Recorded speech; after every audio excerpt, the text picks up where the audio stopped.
Yes, I'm still here, Hollywood. And coming up on today's episode... He's been a doctor, a rancher, a sci-fi hero, and a romantic leading man. A familiar face on our television screens for more than 4 decades. From primetime dramas that defined the 80s to family favorites still airing today, his career has been marked by versatility, resilience, and longevity in an industry that doesn't often allow for it. This is Still Here Hollywood. I'm Steve Kmetko. Join me with today's guest, the man who first won America's heart as Gonzo on Trapper John M.D., Gregory Harrison. Gregory, how did you get into acting? Okay. You look like you should be an athlete. Do I? Yeah. Well, that was kind of my dream when I was young. I was born and raised on Catalina Island. The Chicago Cubs used to use Catalina Island as their spring training ground. Yeah, the Wrigleys had The Wrigleys owned the island, right. and they owned the Chicago Cubs. Hit the mic. And they used the island as spring training from like 1928 until the war, till World War II. And about 41, I think it was, 1941 or early 42, they stopped. And in fact, my father used to play games against the Cubs when he was growing up there. He was born there too. And he was 18, 19, 20, 21.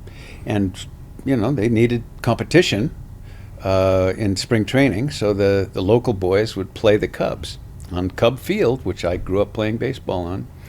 And I've been a baseball fanatic my whole life.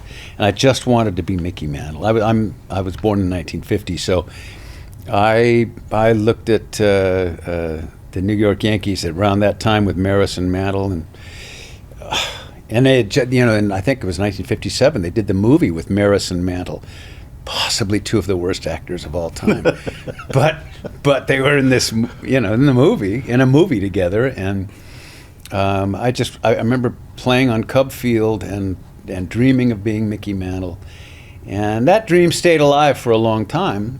But as I was growing up there was only 16 guys in my class, 31 kids total in my graduating class in Avalon High School.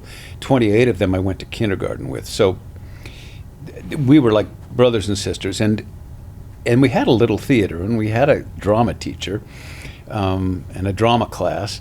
If you wanted to be in my little school, if you wanted to be the lead in the school play, there was no competition. I was the lead in every school play. Why I wanted to be that, I don't know. I liked the attention. My parents tell me that even as a 3 or 4-year-old, I was making up songs, and I remember as a 4 or 5-year-old, I had this rack above my bed, and I had a different hat on each one of the pegs. A fireman's hat, and a painter's cap, and a baseball cap, and my father's boat captain cap, and all these different things. And every morning on my way to kindergarten, I would decide who I was going to be that day. And at the time, I thought it was, nobody said, oh, that's kind of strange. At the time, I just thought it was fun. But looking back, I go, that's kind of a clue that you liked taking on roles, and you liked pretending to be someone else. And I loved movies, and I sat in that casino theater, the big casino ballroom in Avalon. It was the first movie theater built for sound in America, in the world actually, that Wrigley had ordered, and I would watch movies from the front row, and it was magic. I remember watching, my whole peripheral vision was filled, and I remember thinking, this is such magic. These people are magicians. They're making me feel things out of nothing. That's magic. And so take that into 1965 when they shot a movie in Catalina called The Glass Bottom Boat on my dad's boat. It was my dad's boat. No kidding. And the movie starred Doris Day and Rod Taylor, and Arthur Godfrey played my father. Well, played the captain of the glass bottom boat, and my father would do the stunt driving for him and stuff. And so they shot a scene on my boat, and one of many scenes they shot on the boat. And I remember the day, 1965, and I was 15, and I was about 10 feet away by the steering wheel of the boat with my dad, watching them shoot at the tail end of the boat, and I'm only 10 feet away, and Rod and Doris are playing a scene, and first time I'd ever been that close to it on a set. And I saw Doris blow a line, drop the F-bomb, and Doris Day? And to do it again. I couldn't believe it. That she could drop an F-bomb, Doris Day, or that you could say, nah, let's do it again. And they would just, okay, let's go again. Slate it, shoot it. And that moment was the epiphany for me. I knew from that day on. I went, that's not magic. They just do it again till they get it right. This little piece becomes a part of a puzzle. You put them all together, you got your movie, the magic is made. I can do that. And I remember that moment so precisely, like it was yesterday. And I just, I knew that for the rest of my life, that is what I would be doing or trying to do. It wasn't maybe I'll do it or anything. It was, nope, that's what I'm doing. That all, if it's possible for a mere human to do it instead of some magician, then it's possible for me. And I knew that that was going to be it for the rest of my life. She's no longer here, so I'll never get a chance to interview her, although I met her once. What was she like? What memories do you have of Doris Day? I just got to ask. Interestingly, earlier that day, or maybe it was a previous day, because they were shooting in town for a couple, 3 weeks, they had to go shoot on the boat, and I was 15, and in Avalon they only have golf carts. So they said, somebody needs to go pick up Miss Day from her hotel, which was called the Malibu Inn, way up in the back of town. And my dad said, Greg's not doing anything, he can do that. And I got in this golf cart and went up to the Malibu Inn, and they had given me a room number, and I remember going down to see the room number and knocking on the door, and the door opened, and a woman answered, and I said, hi, I'm here to pick up Doris Day to take her down to the set. And she said, yeah, that's me. Good, I'll jump in. Didn't look anything like Doris Day that I knew. But then I took her down in the golf cart, and she was very nice. And then about an hour and a half later, she comes out to the boat, and they're getting ready to shoot. She just looked like Doris Day. And I realized, that's some of the movie magic, too, that I'm going to have to learn about. Not just for women, for men as well. Toupees started showing up that weren't on when they walked onto the, into the set. There's just so much movie magic that it's a learning curve. But she was sweet and very nice and very grounded, and I love that she dropped an F-bomb, and probably many more than one. And she was down to earth. The crew seemed to enjoy her, and I mean, at that point, 1965, she was still playing hard to get virginal characters, and she was probably 40, 45, I don't know, at the time. I think it was Oscar Levant who said of her, I knew Doris Day before she was a virgin. Right. I think it was him. Well, I know about Hollywood movie magic, too, because I watched you in For Women Only, For Ladies Only. For Ladies Only. Yeah. Any magic in that? Yeah, the magic that I look like I might be able to dance. I've never been a good dancer, but when it's pretty much just a bunch of bumping and grinding, I guess I was able to, with choreographic help, I was able to accomplish that. It was a really fun movie, 1981. It was the first, I had just created my company, Catalina Productions, because I had my first big hit.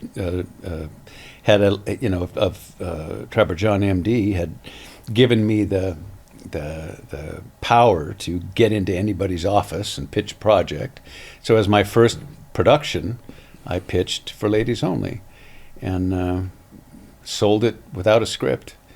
And then we spent the next 6 months writing a script, developing the story, writing a script, and then shooting the movie, and it became the most successful movie at that point up until that time. I don't think there'd been anything much like it up until that time. No, there had not. And it really was right up against the rules and regulations of censorship. But I had a lot of fun shooting it, and I was about to get married, and so Randi would say, "What are you shooting today?" Well, my love scene with Lee Grant. No, I'm going to go strip in front of 500 women today. All right, have fun. Keep it on the set. Keep it on the set. She's up until about 10 years ago, when I apparently aged out of having active romances on film, she would always say, "Keep it on the set." Well, I read one quote attributed to you, and I may get it wrong, but it was something like, "I didn't go to school for 9 years to learn how to become a hunk," or something to that effect. I probably said that. Yeah, I said something like that. Some people come by it naturally. You're one of them. What was your first big break? What do you consider your first big break? I've had so many big breaks and lucky breaks. Well, probably that I was in an acting class. I was in Estelle Harmon's Actors Workshop. You remember Estelle Harmon? I remember seeing a sign. I think it was on Melrose or Hollywood Boulevard. La Brea and Melrose, yeah. Estelle was really good acting teacher. She was teaching most of the people that were on the Universal's player program, Universal Player. They would have actors for $200 a week, but you'd be getting your $200 a week, and then they'd use you in every show that they made at Universal. She was the coach for all those people, and so she took the GI Bill, and I had just gotten out of the Army, so I went to Estelle's, and I studied there for about 3 years, and in the third year, somebody came in, 2 18-year-old kids came in who had won a Super 8 film contest at UCLA that Charles Champlin had been, who was the Times critic right. and head culture, movie culture writer, had judged and said, "If you ever do anything, let me know. I'll come take a look at it." So their father, who had some money, I think he was a real estate guy or something, and he gave him $100,000, and he said, "Go make your own movie." So for $100,000, they planned on making a feature film called Jim the World's Greatest. Actually, at the time, it was called Story of a Teenager.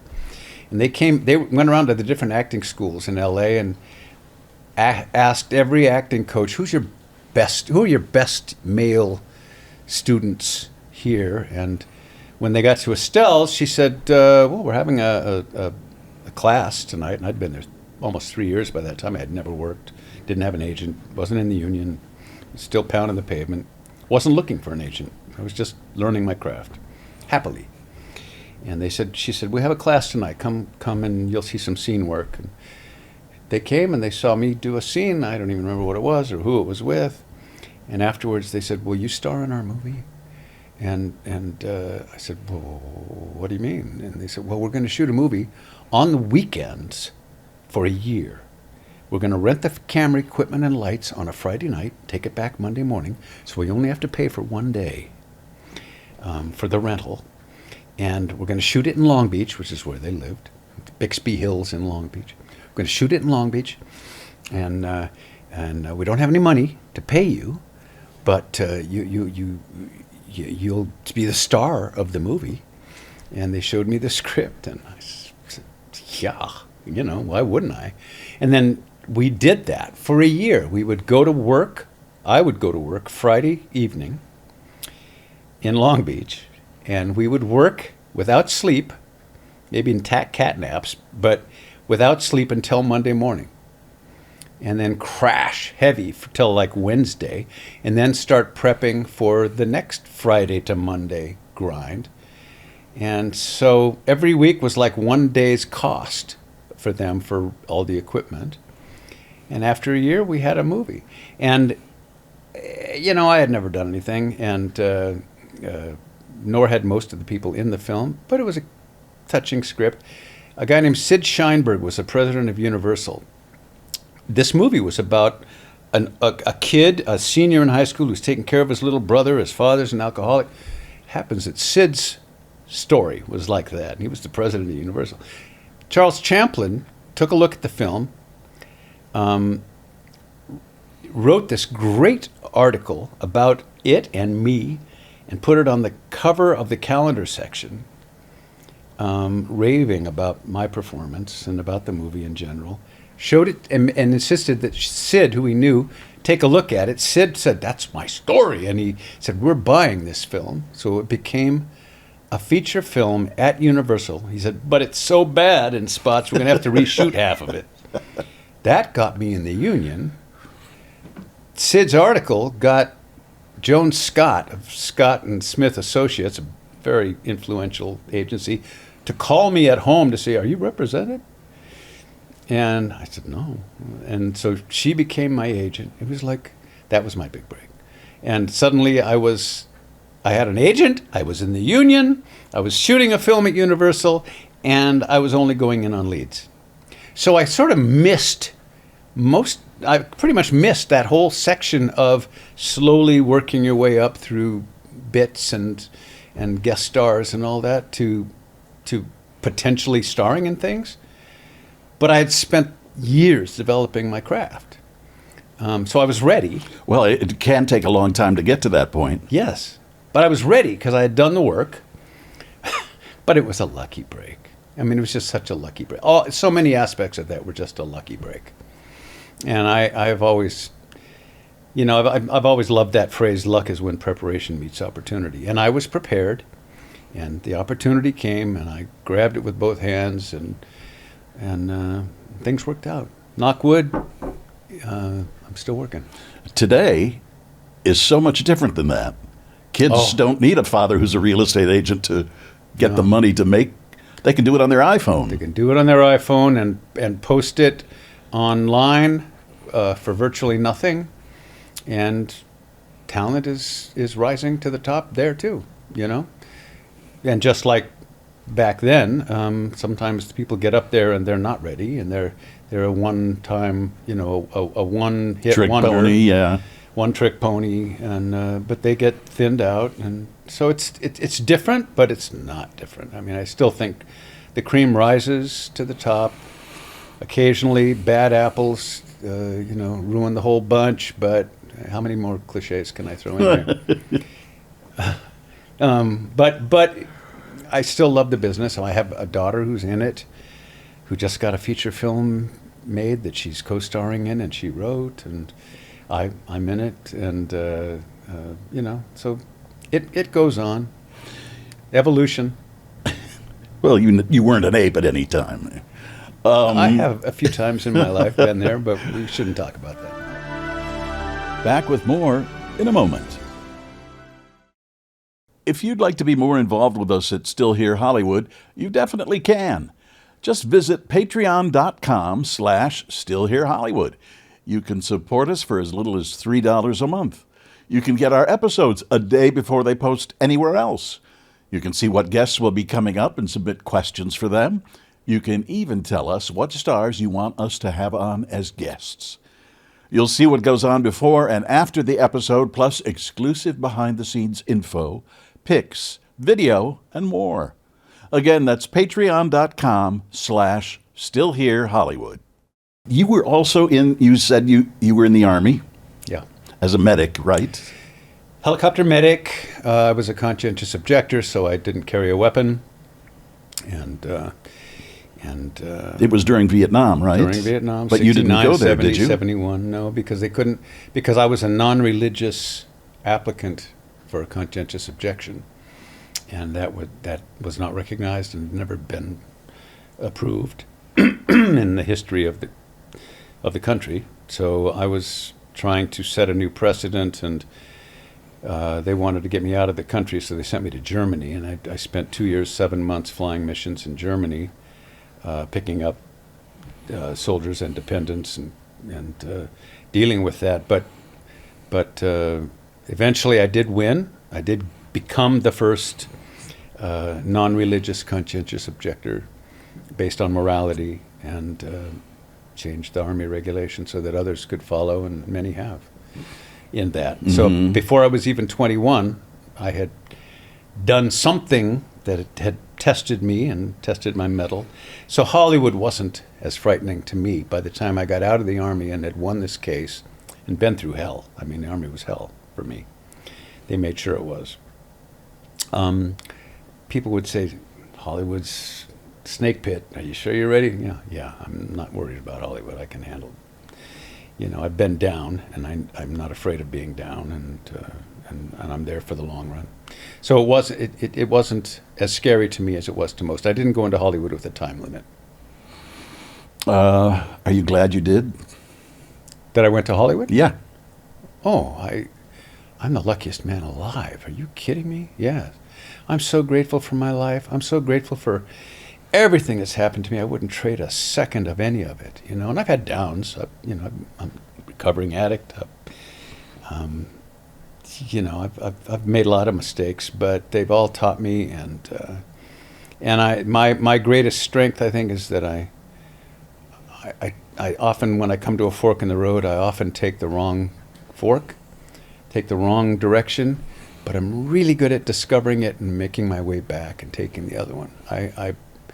I'm good at backtracking to point wherever and getting back on the right track. And I've been doing that my whole career, both professionally, personally, spiritually, you name it. I'm really good at backing up and starting over, not afraid to reevaluate and make some changes.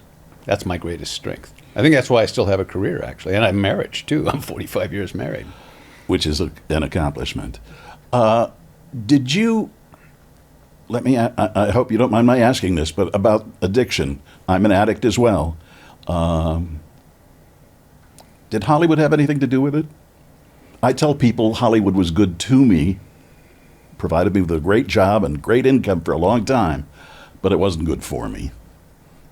There were some things that were a little too accessible for my level of willpower. Yeah. No, I get it. I get you. Congratulations. Thanks.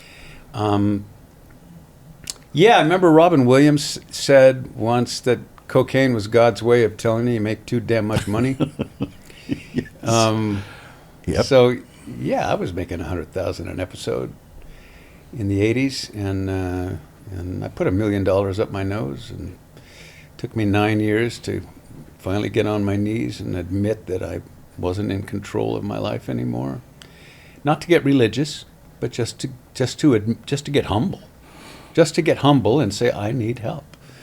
I don't blame Hollywood for that. I could have been a lawyer. I could have been a politician. I had interest in all those things, a lot of interest. I would have made money doing something. You know, I'm one of the most privileged people in the world. I was born white, male, 1950, middle of the 20th century, North America. That checks every box for a lottery winner. And the world was my oyster. I just could choose what I was going to be, and I could make that happen. I'm one of those few people. I was just born with luck.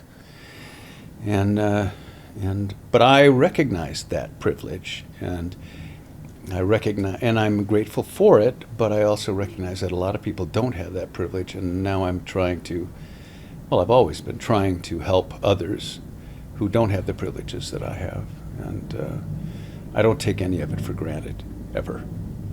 So if it wasn't Hollywood, something else would have tested me. You know, I was going to be successful at something. I really believe that. And I just decided it was going to be, the show business. I went through rehab 3 times. 3 times? Before it took. 30-day sessions? Yes. Yeah, 3 30-day sessions. Yeah. Can I ask where? Oh, God. There was a place in Arizona, in Tucson, near Tucson. Okay. I forget the name of it. There was a hospital near my home in Chicago.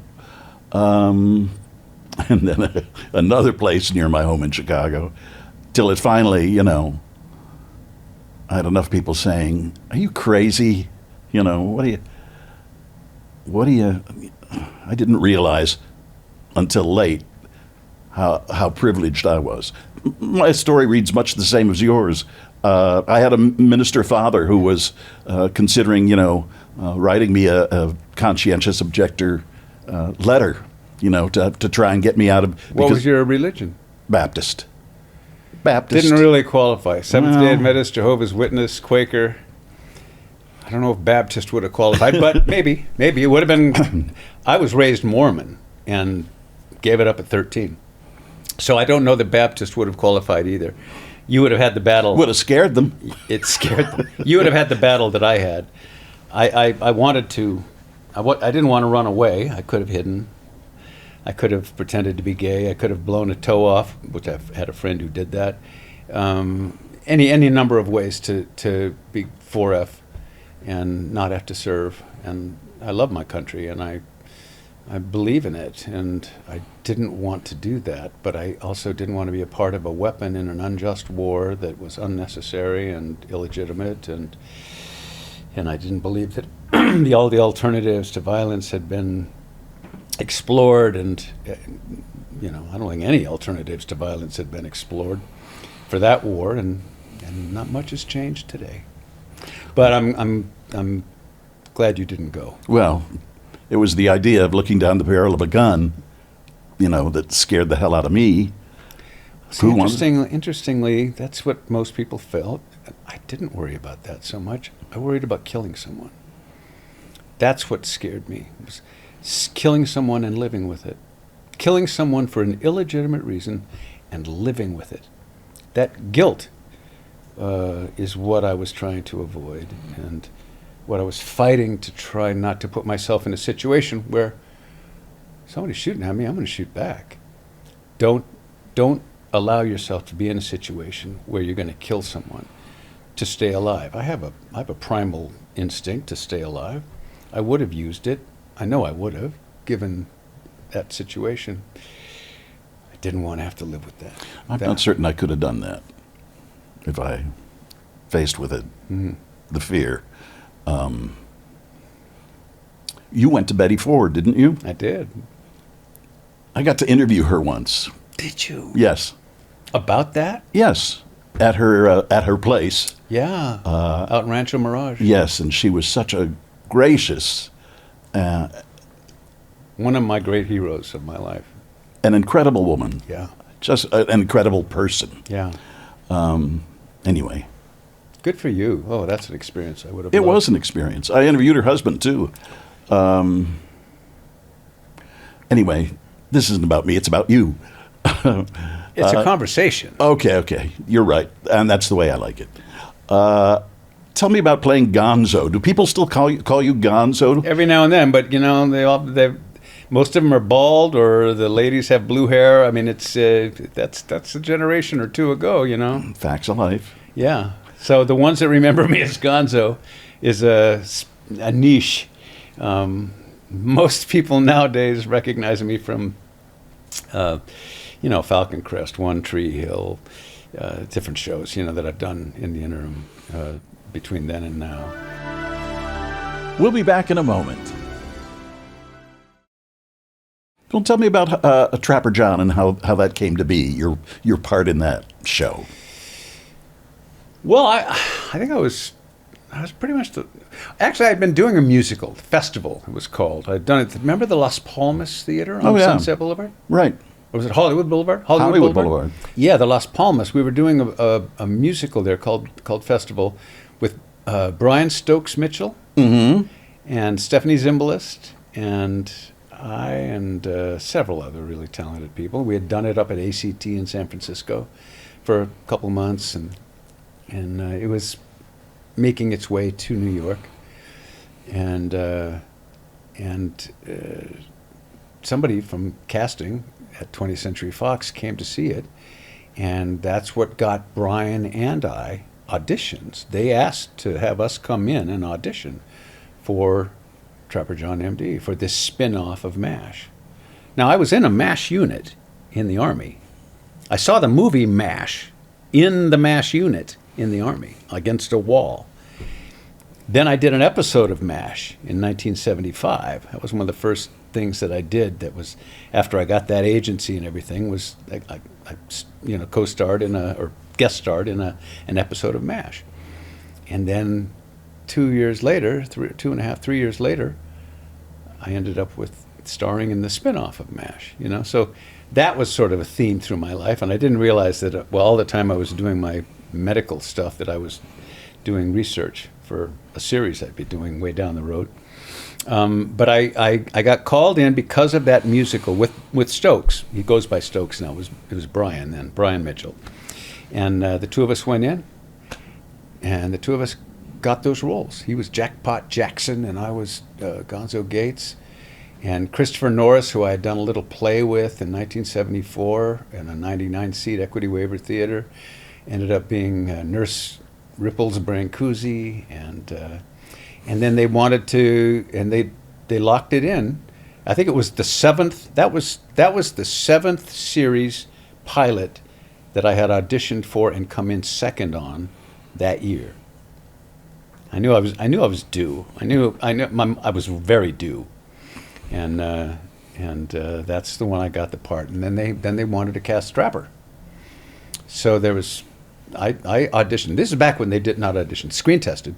This is back when they did real screen tests. You'd go in the sound stage, you'd be in full wardrobe, you'd have full crew, you would do a day's work, doing several scenes with all the full lighting and crew and cameras, and then they would study those and take them to the network, and they would study those, and then they would make their decision based on that.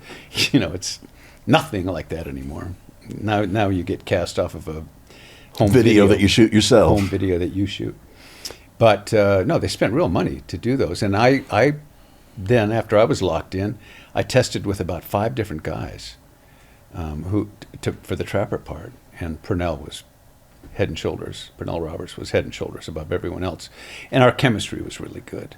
I think our chemistry, in that we looked very different, and he had a certain gravitas that he only was going to be in about 10 or 12 pages per episode, because he wasn't the young leading hunky guy that I was going to be. But we needed somebody who made a real big mark every episode as the voice of authority, and who had a sense of humor, and Pernell encompassed all that and more. He was such a talented, amazing He had been guy. on Bonanza, right? He had been on Bonanza for 6 years. 7 years. He had a 7-year contract, and then when his contract expired, he left Bonanza, and all the others stayed. And then, of course, they renegotiated their contracts, and every one of them became super rich and successful from year 7 to 12, or however long it lasted. And I used to ask him, Pernell, we'd be sitting on the top of the Titanic, my motorhome that I supposedly lived in, that Gonzo lived in. And we'd be playing a scene, and we'd be waiting for them to light. And I'd say, Pernell, why did you leave Bonanza? What were you thinking? And he goes, I couldn't call a guy Pa who was only 8 years older than me. I just couldn't do it anymore. I remember my first day on the set of Trapper John, Pernell, and I still don't know if he was really kidding or if he was this arrogant, but he came up and he goes, kid, listen to me. This stuff isn't that hard. He goes, the key to good acting is sincerity, and once you learn to fake that, you got it made. and I went, thanks, Pernell. I appreciate that. But I loved working with him. He was a wonderful man. Do you consider him a mentor? Well, I don't think so. Not a mentor per se, but he, I learned both positive and negative things from Pernell. He was very moody and incredibly bright and well-spoken, and I loved him between action and cut. He was a challenge between cut and action, but only a challenge in a good way. He was not an easy person, but he was generous and smart and very funny when he wanted to be. But he brought in a rain cloud over his head on certain days, and the whole set was damp all day long. He was very influential. He was charismatic, and what he brought in the door is what we all had to deal with all day. And there's a lot of big stars that are like that. There's a lot of very talented people who do that in our business. Big personalities, and they influence everything around them. The kind of people that walk in a door and the whole essence of the room changes. And Pernell was like that. He was that big. I think that can be unintentional sometimes. Oh, I don't think it was an intentional thing. It's just who he was, and I loved him. But I'm not going to pretend that he was perfect. He wasn't. And some people found him very difficult, and some people just they worshipped him. I was in between those, but I loved him, and I loved working with him. I just loved working with him. The scene work was, I learned things from him that way. When the camera would roll, I would learn lots from him. We'll be back for more in a moment. Which TV movie role stands out most to you? And why? Wow. Well, I've only done 55 TV movies, so... Pick one. Wow.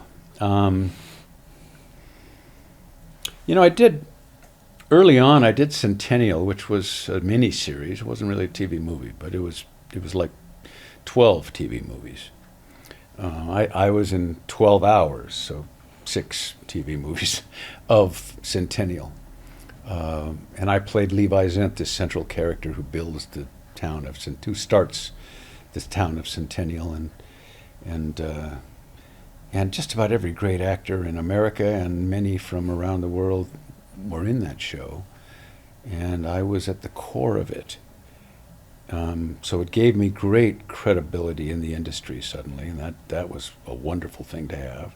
It took me from being, he'd been on a one season of Logan's Run, to, this is just before Trapper John, and from being a one season wonder on Logan's Run to, no, this guy's the real thing. He's carrying. I aged from 22 to 78. I was carrying a lot of responsibility in the show, and I was working with with Lynn Redgrave and Tim Dalton and I mean, so many. I can't even begin to list them all. So many incredible actors, and it was some of the best written Americana of all time, based, of course, on one of the great Americana books, Centennial by James Michener. It's still, I don't think there's anything that's been done in the television medium that matches it in terms of its import or its authenticness, authenticity about the American Old West and the development of the West, with all the good and the bad. And so I'm really proud of having been a part of that, and it catapulted me into a different echelon of legitimacy and enabled me to throw my hat in the ring for much better, deeper, more challenging roles, and be considered, and get some. It helped propel me. So I really love that. That's one of my favorites.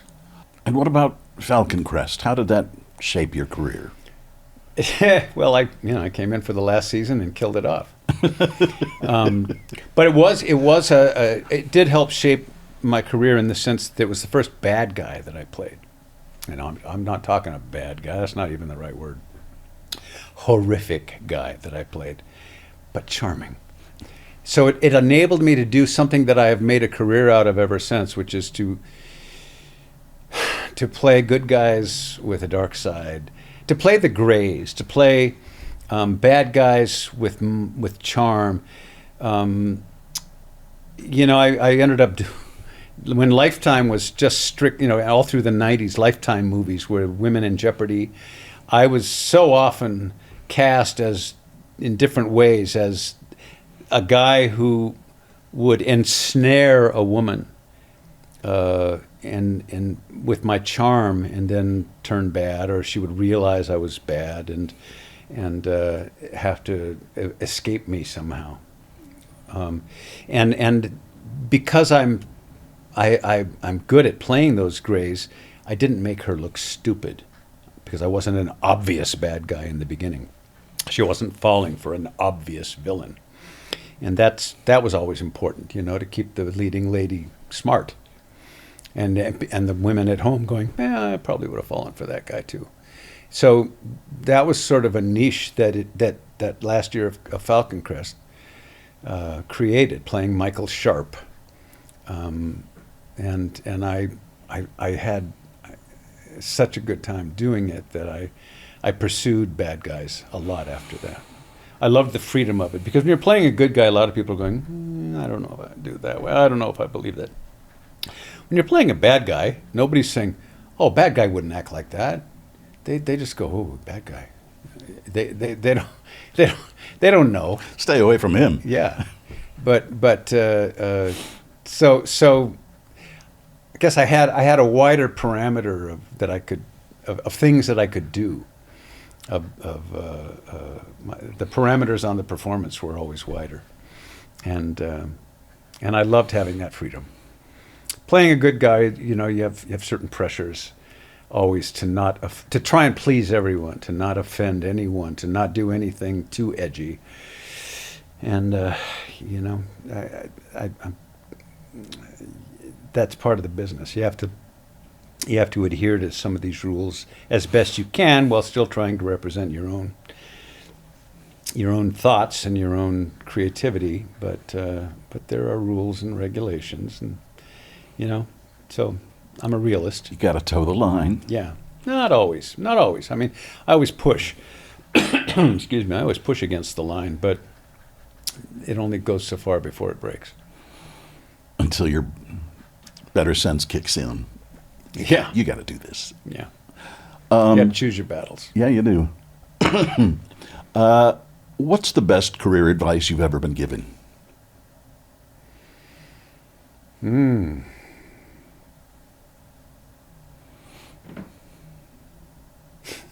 don't know. That's. I don't know that I've ever listened to anyone's advice. So Really? yeah, because so many people. It's like I don't read reviews. I don't read the good ones. I don't read the bad ones. I don't want to be influenced by them. I am my own best judge of my work. An audience will tell me in a theater. It will tell me if it's working or not. My own sensibilities will tell me if this is honest or dishonest. So I don't listen to advice artistically. Career-wise, I don't belong to any clubs. I don't, sort of that Groucho thing about any organization that would have me as a member isn't an organization I want to be a part of. I'm not afraid to self-assess. Honestly, self-assess, cruelly self-assess. I was always really good, and this is where I learned the technology for my career that's helped me. Even right from my first job, I would go sit in the room and watch dailies the next day, back when there was such a thing as dailies. And the next day you'd go in and see what you shot the previous day. And I would sit there and I could watch my performance as if it weren't me.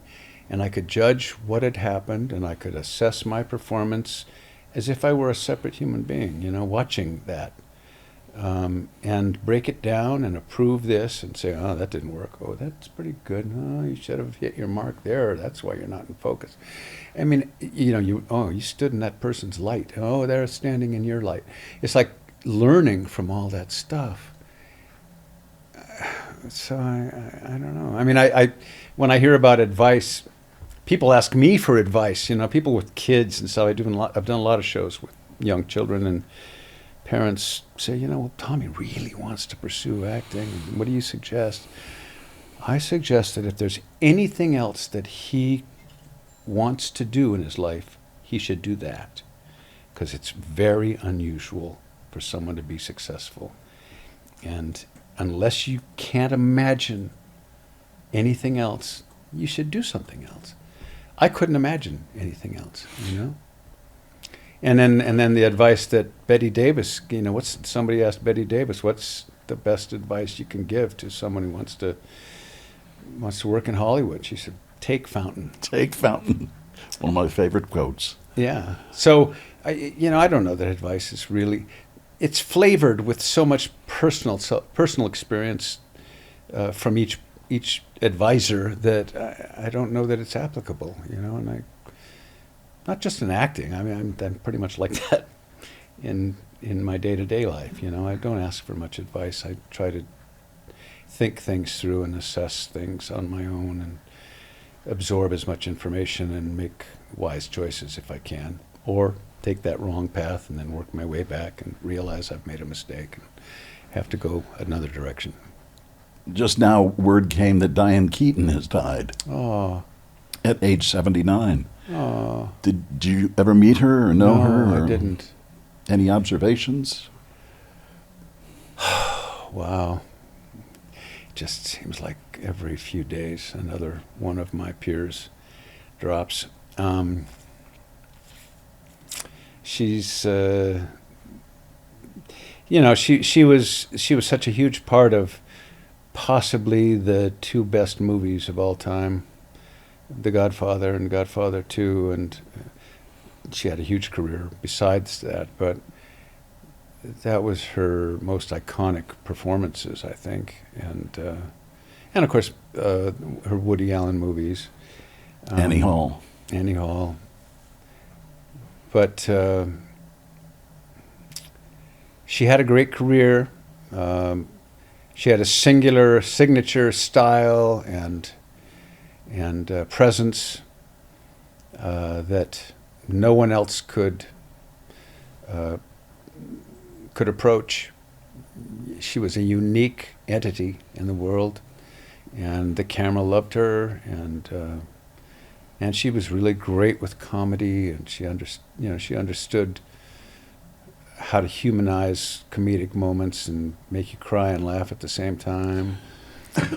So I'm sorry to hear that. Yeah, I think unique is a great word to describe her career and how she approached her work. I just had to ask you since that came up. Yeah, well, I'm sorry to hear it. Looking back, which of your TV projects do you think, do you wish had gotten more attention or didn't get the attention it deserved? You know, I did a miniseries with Carol Burnett called Fresno. Oh, yeah. Where she played, this is a couple of years before I did Falcon Crest, where she played the matriarch of a grape vineyard where the grapes were so bad that it made its living off of raisins. and so she was a raisin baroness. And Charlie Grodin, Dabney Coleman, Terry Garr, who am I forgetting? Oh, we had Michael Richards was in it before Seinfeld. Oh God, so many people so many great comedians and comedians that were in it. It was a 5-night miniseries without a soundtrack, and it was basically a satire of Falcon Crest. Falcon Crest was huge at the moment, so it was sort of satirizing that, and of course, it took place in Fresno, not in Sonoma County where all the great grapes were, and it was so hilarious, and the network aired it in a weird way, and because the footage was all so good, there was a 4-night miniseries when we shot it, with beginning, middle, and end of each episode very clearly defined, but apparently in the editing room they went, oh, we can't get rid of that. See, they'd have to trim it down so that each night, 4 nights. No, they said, no, we're going to turn it into a 5-night, which was the biggest mistake you can make. You got to kill your darlings, when you're in the editing room. You got to say, I know, I love that scene, but it's too much. We need to tighten.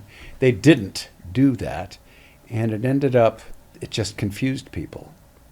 and they were waiting for the laugh track, and there wasn't one, and because they didn't tighten all the scenes as much as they should have by eliminating that last couple hours of film that they found so precious, and it didn't get the reaction. Now looking back, I recently saw it. I have copies of it at home on disc, but I saw it recently aired, and it's still hilarious. I mean, it's just hilarious. But it never got the attention or the appreciation that I thought it deserved. It was really, but it did allow me to get to become dear friends with Carol and Charlie and Dabney Coleman and not Terry. I worked with Terry a lot in it, but we didn't all stay close. But Carol and I have, and so I've always appreciated it for that. Yeah, I got to interview her once, and she was terrific. Yeah. Just as I expected her to be. Absolutely. Probably same for you. Yeah. Just absolutely. what you expected. Yeah. You've been married to actress Randi Oakes for 45 years. You met on the set of... Are you going to finish that sentence? I know this. Oh, Battle of the Network Stars. There you go. There you go. Hey, Battle of the Network Stars. Now, talk about a flimsy way for a 45-year marriage to begin. She was in spandex, and the water was cold, and that was all it took. It was lust at first sight, and somehow a year later, that lusty first meet had turned into the deepest friendship of my life, and we've been married for 45 years. Is there a secret? Back with more in a moment. Well, they say absence makes the heart grow fonder, and I've been gone at least half the time in our marriage, so maybe that's true. She does not complete me. I do not complete her. She is completely fine on her own, self-sufficient, and doesn't need me to complete her. I compliment her. She compliments me. So there's not that pressure and constant need for reassurance and revalidation of our relationship and all that. So that may be part of it. I think those are all healthy traits, but I don't know if that's the key. Partly it's that I grew up in a home that my parents got divorced when I was 11, and they should have gotten divorced probably before I was born, and I decided I won't ever make those mistakes again. So I waited a long time to get married, sowed my oats, so did Randi. We were both sluts in the 70s. It was the thing to do. Everybody was doing Everybody it. was a slut in the 70s. Penicillin cured everything. So that was healthy. I think that we had figured out what we didn't want prior to that, and we were both ready at that moment. She was 30, I was 31 when we met. We were ready to find that person that that would work for us. It wasn't all about passion all the time. It wasn't, if you weren't loving, you were fighting. That had those relationships. I needed a friend. I needed somebody that I could be passionate with, but who I liked, and who I trusted, and who I could rely on. And then you say actress Randi Oakes, she quit acting in 1985. So she's not, to me and to the world, she's not an actress. She was for a few years. She was a very successful model for a few years, and then she came to Hollywood. She was so beautiful and perky.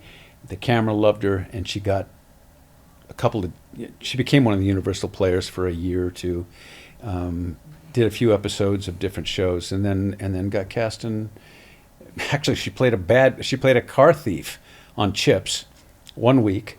They looked at her dealing with Eric and Larry, and the next week offered her a different role in the show as a cop, because she's the only girl who had come onto the set that could handle Eric and Larry. you know, and they needed handling, and she was no nonsense and didn't take any of their intimidating stuff, and they were big stars and they knew it, and they were doing the same thing I was doing. They were, you know, snorting coke, you know, or whatever, drinking as much as anybody could and still remember their lines. We were all doing that in the late 70s. And so they hired her to be a regular on the show, and she spent years doing that. And we met because of that, because Chips was NBC and I was on CBS, and a year later we were married, and then she worked a little bit as an actress after that, but when we had our first kid in 1985, she went, "Oh, this is what fulfillment feels like. I've never felt this." And she didn't care about acting. She never studied much. She barely knew how to do it, had no appreciation for the nuances of acting, and didn't much like actors. I don't know what that says about me, but it's that charm. Yeah. But she said, "I'll make you a deal." We were married by then, and she goes, "Okay." We had her first kid finally, and she goes, "This is what fulfillment feels like. Okay, here's the deal. I will raise our kids, and because I love that, and you can continue to do what you love, but I will make sure that you're present even when you're not here. That the kids will never think that you're absent. They will never feel like you know, deprived because of your absence. And I will represent for you, and I will, so you can go off and do what you love, guilt-free, and I'll make sure you're participating." And she said, "Is that a good deal?" And I said, yeah. And we literally shook on it. And we have 4 children. None of them felt deprived. None of them, looking back, they all, I guess because I grew up with a father who often went off on sea voyage. He was a boat captain. You know, I didn't think he didn't love me because he was gone. He was doing what he loved, you know? And I admired that. And that's what my kids grew up feeling. What are your kids' ages? My oldest daughter's 39, Emma. Lily's 36. Kate's 34. Quinn's 34.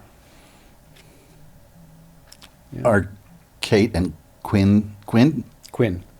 No, are they twins? Quinn I adopted. Oh. He's 3 months younger than Kate. Good for you. Kate's a model, but she's studying at Harvard to become a psychologist in her 3rd year, and modeling still, getting, you know, she's modeled all over the world for 16 years. Brains and beauty, huh? She's beautiful. She's like supermodel beautiful, and I was very happy to have attended about a month ago her wedding to the love of her life, Chloe Grace Moretz, the actress, about a month ago up in Colorado, and they're very happily married. And then Lily, as I said earlier, she wrote a screenplay of the rom-com, which is now in post-production. Peter Facinelli is her man and the father of my grandson, and Peter directed. We shot it in Toronto. Lily co-starred in it with Seth Green and Ashley Green and a bunch of others. And Matt Walsh, a whole bunch, and Natasha Leggero, a bunch of really great people, and it's very funny. And Lily, I've made 4 movies, or I've worked with 4 times. One of them was on General Hospital, where she worked a week or 2 on General Hospital, and that was really fun. And I was on it for 3.5 years. In fact, Friday I'm going to the Emmys because I was nominated. Yay! Good for you. Yeah, for General Hospital. Daytime Emmys. Hey, nothing wrong with that. No, I'm shocked actually. In all my career, my wonderful, satisfying, amazing career, I have never been nominated for an Emmy. So, you know, I waited until I was in my 70s to do a soap, and somehow, I guess I ate the furniture enough that they voted for me. Well, maybe you learned to spit it out too. You mentioned you're in your 70s, so am I. Have you noticed anything about... wait, 1 second. I don't want to short circuit my daughter Emma. She is up in Portland, and I have 2 granddaughters by her, beautiful little 6 and 4-year-old granddaughters. And Emma's online virtual bookkeeper, and that allows her to be a great mom too. So that's my other daughter. No. Yeah. Okay. Being in your 70s, have you noticed any changes in your physical being? Are you kidding me? No. No. Yes, of course I have noticed many changes. It's a bitch. It's interesting, you know. I'm trying to gracefully go into that space of having to pace myself and face my limitations, physical limitations that I never have faced before. I was able to get into my late 60s before my body started to argue with me so loudly that I couldn't argue back. So I was able to surf and golf and river raft and mountain climb and all the things that I love most in the world to take part in. But now I can't do some of those things. Do you still surf? I still surf, but I just had 2 new synthetic discs put into my lower back, S1 and L5, and about 9 months ago, and I'm still struggling with the rehab from that to get back to where I can do the pop-up on my surfboard, and I paddle around, but that pop-up, man, it's hard when I'm 75, so it's getting tougher and tougher, and I hope to get back fully so I can do sessions in smaller waves now, but continue. I live on the beach up by Ventura, and I look out and I'm aching to get out there, but I can swim, body surf a little bit, but no, I've had to slow down. I've just had, it's probably the toughest part of getting old for me, is having to limit myself physically. I love getting older in terms of poise, in terms of knowledge and wisdom and perspective, and there's a lot of gifts about getting old. But I've been a very physical jock my whole life, and I've had probably every joint, both knees, my neck, my back, both elbows, my left wrist. I've had everything fixed over the years. I'm bionic basically, because I keep doing stuff that hurts me, but I really love doing it. So I'm struggling with that. I mean, I really want to make a trip down to Machu Picchu. I want to do the climb. I don't want to take the train up to Machu Picchu. I want to do the walk for 4 days at 11, 12, 13,000 feet. And with my back, I can't do that now. And I'm hoping, please, that it isn't, that window hasn't shut. So I'm training to try and get back to where I can walk that again and do that. Thank you very much, Gregory. I've enjoyed this. I have too. My brother just fell and had to have 2 vertebrae on his back repaired, and he's confined to the basement of his home until the end of the year. And it's the same thing. We've been talking. We vacationed quite a bit together. But I used to like to walk. Yeah. Go on a vacation, you go for a walk across Europe or South America or wherever. Sure. And since the stroke, I never know if I'm going to be upright the whole day, you know? Right. I mean, if I'm whining about my struggle, I'm sure that you could tell me stories. No. Only if I'm looking for pity. Yeah, we can't dwell in our pity parties. We can't. Thank you so much. Still Here Hollywood is a production of the Still Here Network. All things technical run by Justin Zangerly. Theme music by Brian Sanashin. And executive producer is Jim Lichtenstein.